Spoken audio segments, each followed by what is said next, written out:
I'm Ricky Ross. You may know me better as a singer with Deacon Blue.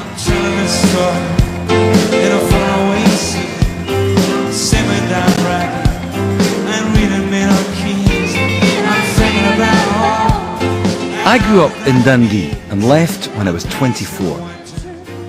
And now I'm back, aged 54, to try my hand at both family and local history research.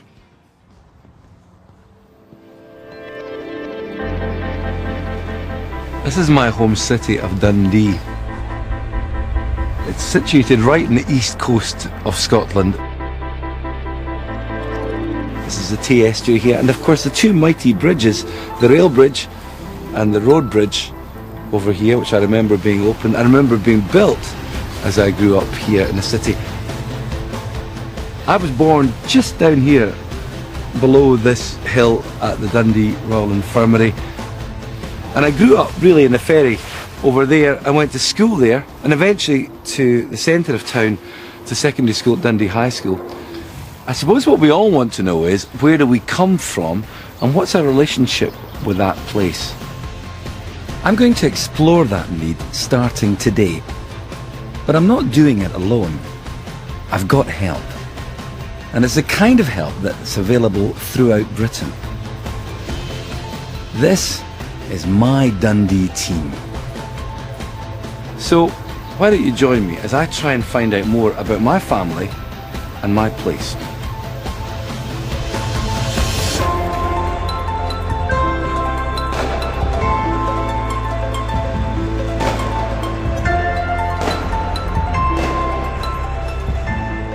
Wouldn't it be great if you could time travel? Well, with access to Film Archive, you sort of can. Juke, jam and journalism. That's spelled Dundee. That's the headlines, but ask any Dundonian and you'll get that and a lot more. Well, Dundee's got a lot of good history. The Discovery, the jute mills, the jam, the journalism, D.C. Thompson's with the newspapers. Dundee's got a tremendous history, very, very rich history of song and storytelling. The working class voice, the Scots dialect of Dundee, Ori Dundee, is a wonderful part of the tapestry of Scotland, and it should be something that's celebrated. Dundee's had a very chequered history. For many years it was a very rich city. It lost a lot of its money in the 17th century. Cromwell sent his men up to Scotland and sacked Dundee, and I believe that it took a long time to recover, if it ever has, from that. Dundee was a great place. Dundee's lost a lot of its memories during the years I've been here. And so have I, but I'm hoping to find them again. The Dundee Family History Centre, based in the Wellgate, offers a unique one-stop facility for family history research. I'm told that for an hourly fee, you can even hire the registrar, Grant Law, to get you started. Now you're here to do some research into your family tree. Yeah, well I am, but I don't know anything. I mean, I haven't got anything with me. That's okay. I don't know much. That's okay. All we'll literally need is your name and your date of birth. Really? Yeah. But I imagine I might need to come in with a birth certificate or... No, I'm sure you'll know your date of birth. I do. 22/12/57. And what was your full name at birth? Richard Alexander Ross. Okay, so what I'm going to do now is search the database for Scotland, and if you give me a couple of hours, we should be able to trace your family tree back on every branch pretty much to the late 1700s. That's amazing. But if I come back here in a couple of hours, you'll have something to show me. Yeah, we should be able to take you back 5-6 generations within a couple of hours on every branch. I'm going Dundee scoping. I'll be back. Okay. See you shortly in that case. Just about wherever you look, there are signs of time past.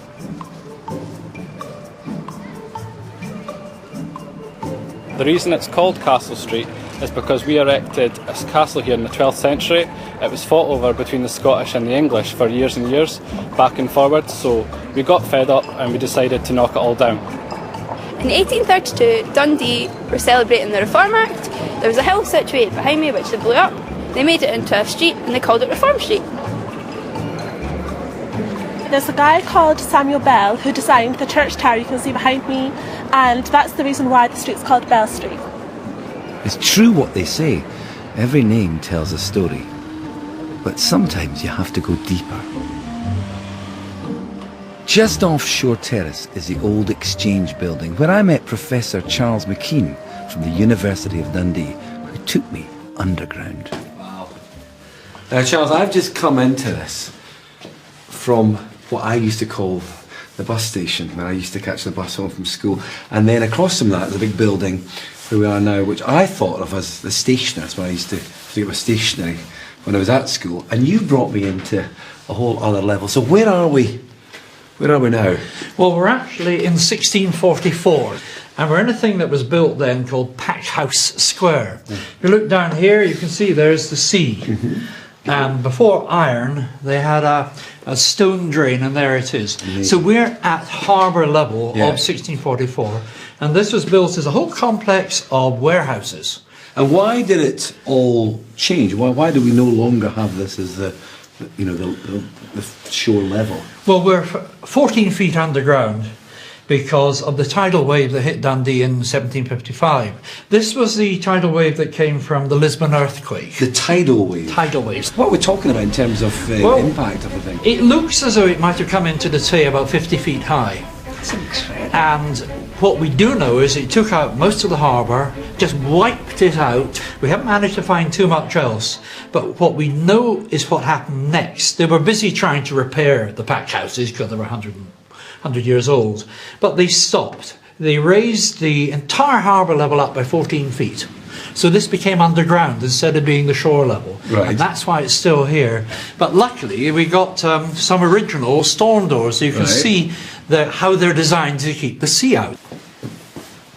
Well, you can see that these are storm doors because they've got a lip coming out like that and a big metal plate behind. So they've been there for some time. And as you come in, you've got to imagine that's a harbour up there, because over there there's a window. You don't have a window from one cellar to another, but you do have a window from a storehouse out into the harbour. That's amazing. So you can see, Ricky, that this is of a different age from where we've been. Yes. And I think this will be right back to the first pack house of that 1644. Yeah.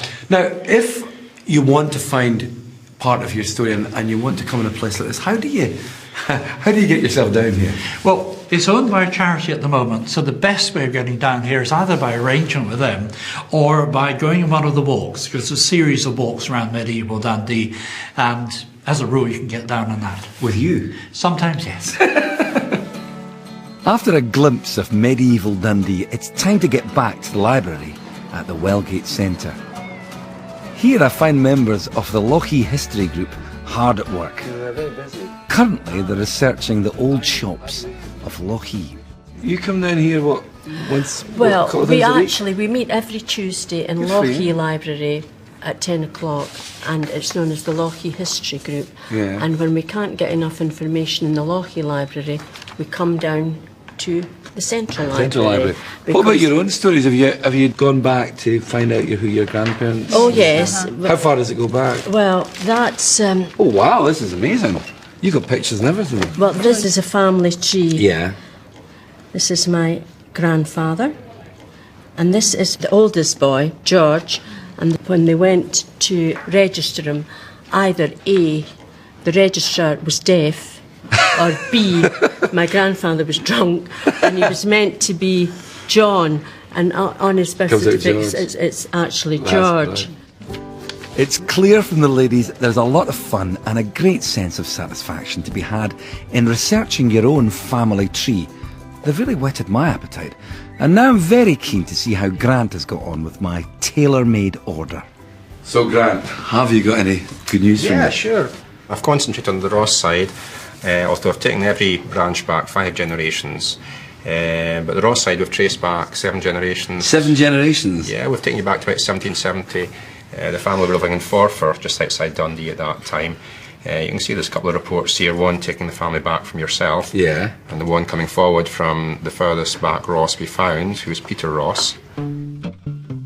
So in just 2 hours, Grant has traced my family tree all the way back to a marriage in 1794, uncovering a long line of Rosses that all connect to me and Dundee. What we can also do, if you're interested, we can trace the Ross line forward from the earliest Peter Ross and find out what family you might have living in the area as well.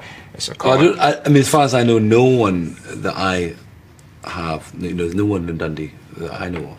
Well, I mean, if you take the generation back seven generations, there's going to be a lot of family members you don't know anything about. That's true. It's quite a common part of our work, actually. We get a lot of requests from America and Canada, Australia, asking for a family living in Scotland. Listen, if I owe any of them any money, just don't. Grant has pulled out all the stops and has even called up some of my family's documents held in his local archives. There is something so special about handling the originals, seeing them, names and home addresses, along with places and trades catch my eye. More links to the past, my past. I'm off to investigate.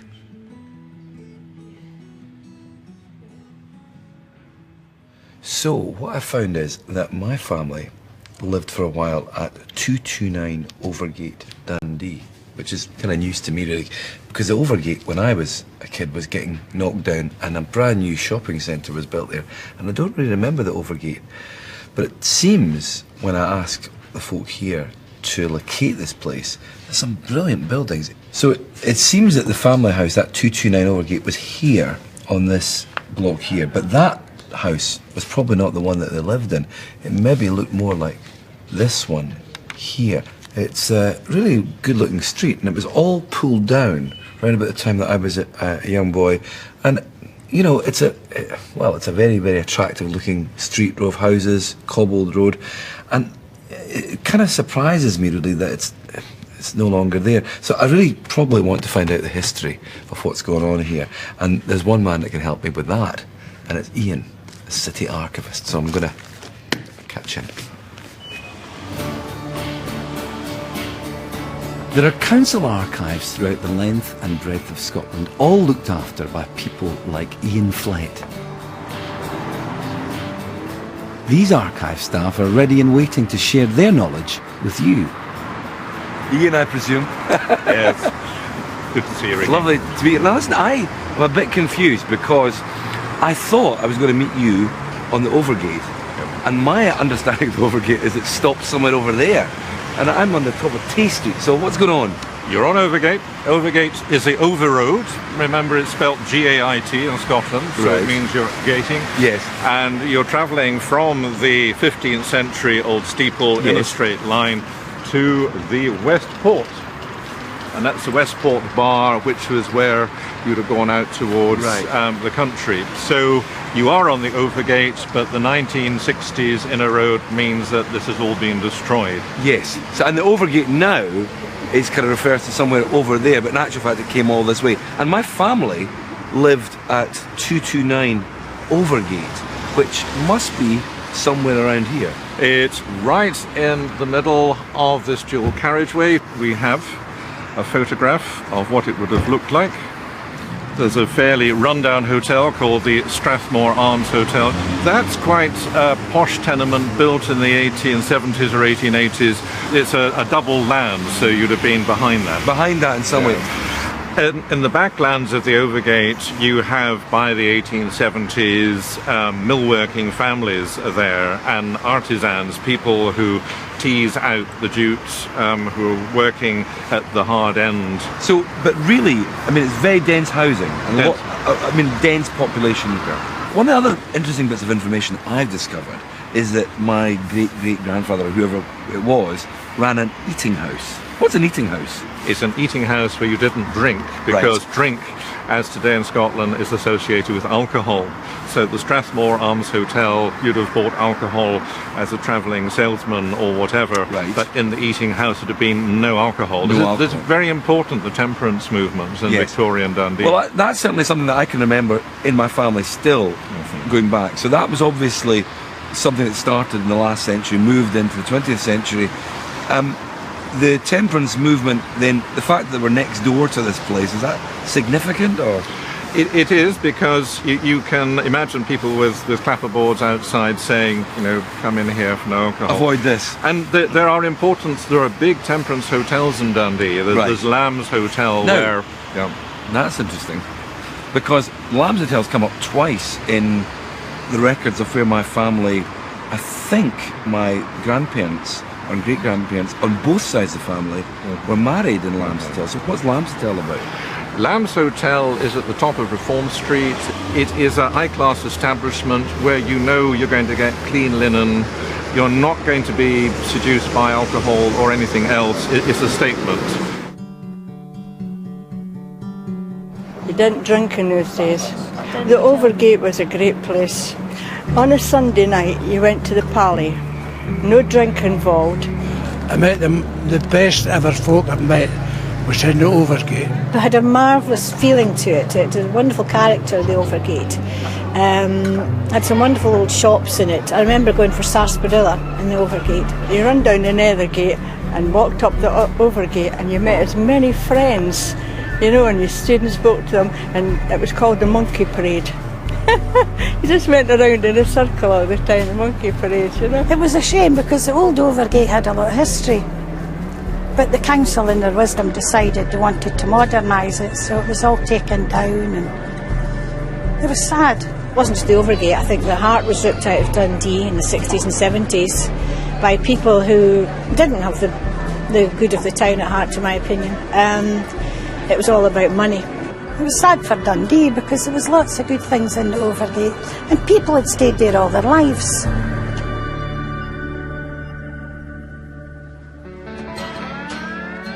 So the Overgate was lost. Some might say sacrificed. I'm meeting up with Charles McKean again to visit the oldest building in Dundee. One that has managed to survive the bulldozers.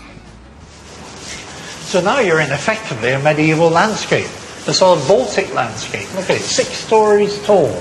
You'll find this only in Edinburgh or in Dundee. And this enormous building is called Gardine's Land. Yeah. And there was a time it was going to be demolished, like the buildings in the Overgate. Why do you think this wasn't seen in the other Overgate? Why do you think they knocked down the other one? Possibly, Dundee was odd. They tended to knock down what was in the way and leave what wasn't in the way. This survived because it was on the backland, really. And nobody ever wanted to demolish the foreland until the 1960s. Whereas for the last 60 years or whatever, they just wanted to take the Overgate out because they had had a thing about the Overgate. Why was that? I mean, you know, what was it standing in the way of? It wasn't grand enough for Dundee. Okay. By the late 19th century, Dundee was really booming. And they wanted a city that reflected a really smart modern town. And frankly, the Overgate may have been a magnificent medieval street, but it wasn't a smart modern town. And it had already sort of fallen into some. Well, they had encouraged that by emptying it. It's what later they would call planning by it. You buy it and you would let it just decay. Thankfully, Gardine's Land still stands to tell its story. In the McManus Museum, there is a haunting model that traps and holds the spirit of what Dundee once was. It was a live place. Everybody knew everybody. The Overgate was the first place ever to have an electric lit stairway. We walked down the Overgate all the time. There were some beautiful shops and they took them all away. It was awful.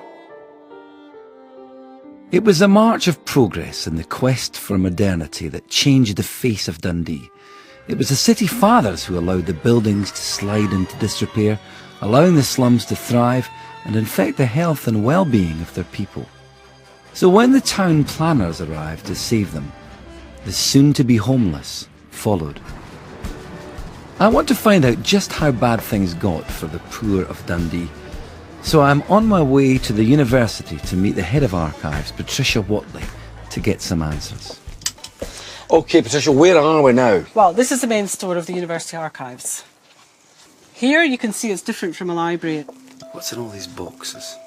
All of these will contain information about family history as well as other material that family historians and other historians and researchers might want to use. Online, you can look at the census and various other records and get the basic of your family tree. Then you need to go into the archives to fill in the gaps. It does seem a bit intimidating, you know, to the outsider. Someone who maybe hasn't been to university, someone who doesn't go and study. I mean, can you really honestly walk off the street and come into a place like this and access it? Absolutely. Really? We want people to be engaged, use the records. It doesn't matter if they're university staff or students. We want people from the community. We want people from Dundee. Does it get quite infectious? Yes, yes, absolutely. Patricia leads me on to meet Caroline, who wants to show me some records that help tell the story of the health of Old Dundee. We hold the archives of NHS Tayside. Yeah. And this is an absolutely fantastic resource for anyone with connections with Dundee. Yeah. In fact, with Perth and Angus as well, because we have records from the whole of the Tayside area. One thing I spotted actually when I was looking at this before, this is an admission record from Dundee Royal Infirmary. And we noticed that this man here, William Ross, Aged 25. Now this must be my great-great-great-grandfather's brother. and you can see that he was admitted to Dundee Royal Infirmary on the 26th of November. He was a boilermaker and he lived in Blackness Road. He had an accident, and it must have been a pretty nasty accident because he had tetanus injection, and it says here that his forefinger was amputated and he had gangrene of his hand, and unfortunately he died because of that. So what year is it? It's 1864. 1864. Yeah. And he was a boilermaker. Yes. I've got out here a register of accidents. This is a really good one because you can see the range of ages. We've got people in their 70s. 71. Here is a 13-year-old boy. He fell. The injury was slight, but his left arm was dislocated at the elbow. So who was keeping that? Was that the factory? Well, it was in law they had to register. But would that be Yes, one it's- factory, or yes. would that? So that's just the accidents Yes, of. of one factory. Wow. I know. We have some very early registers, and you'll see here that the number of Irish people who are indicated in these columns is amazing, because there were a lot of people who came from Ireland to work in Dundee. And you basically from that get a picture of the health of a city at that time, do you? You get a really clear picture of the occupations of people and which particular occupations were living in particular areas. And you can connect again the occupation with the disease, like did a lot of mill workers get typhus, or were all the people living in the Overgate? Here's somebody who was living in the Overgate who actually had typhus. So you can trace whether Very particular common, isn't it? Particular occupations were living, what diseases they had. So it's fascinating. You could just build up such a picture. Doctors began research on the diseases the slums had caused. Since 1893, the deaths from consumption have been reduced to a fifth of what they were. Most of all, they worked for the children. Dundee demanded room to breathe, that the diseases might not occur again. Of the 6 Ross children born in and around the Overgate, only 2 survived beyond 15 months. One of them was my great-grandfather, who lived to be a baker, then a tailor, before flourishing as a salesman. By the 1911 census, he's living here in Park Avenue. Time to pick Ian's brain again. So here we have Park Avenue, as in Baxter Park behind us. You've really made it then, because you're in with watchmakers and travellers and engineers of the steam variety. So Park Avenue now and in the 1930s was a success story. So the family moved here from the Overgate, which is, you know, right in the centre of town, and this is suburbia, really. It's suburbia. All this area is built round Baxter Park, which originally was freestanding, and still today these addresses are much sought after to have a view of the park. What was significantly better about the lifestyle here, Ian? It's more airy. You'd have corner shops. There's used to be a church halfway up there, and the fact that you're in one of the first people's parks that people could go and have a walk in on the Saturday and Sunday. You weren't in the middle of the smoke of the city. What about the house itself? The house itself would probably have either 2 or 3 bedrooms, apart from the single end that they might have lived in the front. Wow. You'd have an indoor bathroom and an indoor toilet. Well, Ian, thanks so much for showing me all this. I've learned an incredible amount. I've learned all about my family, where they've moved, how far they've come, and I'm off to find out some more, so thank you so Pleasure. much. Thank you. Bye-bye.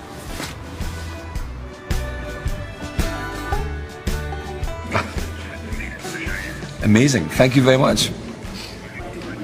See ya. Bye-bye. So that's interesting.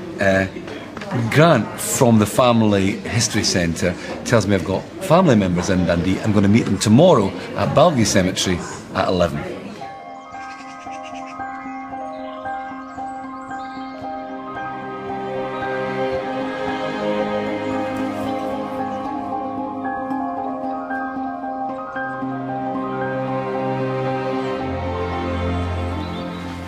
I'm here at the right time. This is Balgie Cemetery. I'm intrigued, and I think I'm quite excited. I'm about to meet some people I think are related to me, and apparently they're waiting for me just round here. It's interesting how well the graves that's why I was thinking preserved, wasn't it? You know, yeah. that's what I'm saying. That's quite new. Obviously been added on. Yeah. Hi. Oh, hi. Hello. I'm Colin Ricky. Pringle's my name. How do you do? Hello, nice to meet you. Alison Strachan. Nice to meet you. Yes. It's a surprise. Part of your family. Yeah. Wow. That you possibly don't know about. I don't know if you are aware. No, not at all. Colin's Betty Ross's son. Your grandfather and our grandfather were brothers. Yeah. Alexander Ross. Sandy Ross, yes. Right, yeah. Who had the shop at the top of the hill town? That's right, yeah. Yeah, and the dog Cheeky. Cheeky. Oh, that's Yeah, I just forgot all about that. And so it turns out that my grandfather, William McLean Ross, is the older brother of Colin and Alison's grandfather, Alexander Robertson Ross. And both the boys grew up together in the Park Avenue address I visited yesterday. We have them here, some photographs that'll maybe better Really? explain, yeah. To be able to see these faces with newly discovered family members standing beside me, amazing.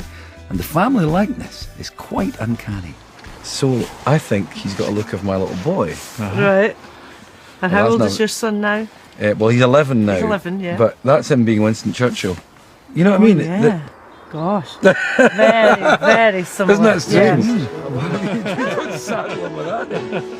Yes. So what were two complete strangers have now become Colin and Alison, who share both a connection and history with me. That history is part of Dundee's story, and the help I've had to find out about it has led me to meet some great characters and really reconnect with Dundee. This has been a brilliant experience for me. I've discovered lots about my family from my father's side, way back to great-grandfathers and grandfathers before them. And in the process, I've discovered an awful lot about Dundee. Now that I've started, I'm not sure I want to stop. Some things get better. Oh, ladies write letters. Catch up with Professor Brian Cox and Robin Ince as they contemplate the world according to science. The Infinite Monkey Cage in half an hour on BBC Radio 4.